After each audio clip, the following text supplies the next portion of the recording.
ಕನ್ನಡದಲ್ಲಿ ಪ್ರಕಟಿತ ಮುಸ್ಲಿಂ ಬರಹಗಾರರ ಅತ್ಯುತ್ತಮ ಕೃತಿಗೆ ಕರ್ನಾಟಕ ಮುಸ್ಲಿಂ ಲೇಖಕರ ಸಂಘವು ಪ್ರತಿ ವರ್ಷ ಕೊಡಮಾಡುವ 2019ನೇ ಸಾಲಿನ ರಾಜ್ಯ ಮಟ್ಟದ ಮುಸ್ಲಿಂ ಸಾಹಿತ್ಯ ಪ್ರಶಸ್ತಿಗೆ ಹಿರಿಯ ಸಾಹಿತಿ ದಿವಂಗತ ಮುಮ್ತಾಜ್ ಬೇಗಂ ರವರ ಸ್ವಾತಂತ್ರ್ಯದ ಕಹಳೆ ಕೃತಿ ಆಯ್ಕೆಯಾಗಿದೆ.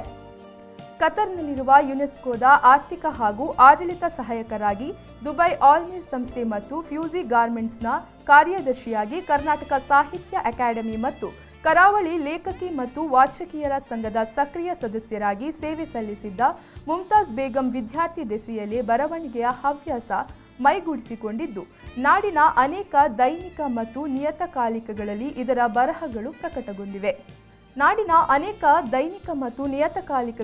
ಇವರ ಬರಹಗಳು ಪ್ರಕಟಗೊಂಡಿವೆ.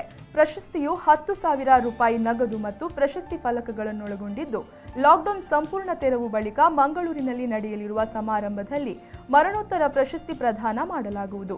ಪ್ರಶಸ್ತಿಗೆ 36 ಕೃತಿಗಳು ಬಂದಿದ್ದು, ಸಾಹಿತಿಗಳಾದ ಡಾಕ್ಟರ್ ಹಸೀನಾ ಖಾದ್ರಿ, ಅಬ್ದುಲ್ಲಾ ರೆಹಮಾನ್ ಕುತೇತೂರು ಮತ್ತು ಪ್ರಾಧ್ಯಾಪಕ ಅಬ್ದುಲ್ ರಜಾಕ್ ಅನಂತಾಡಿ ತೀರ್ಪುಗಾರರಾಗಿ ಸಹಕರಿಸಿದರು.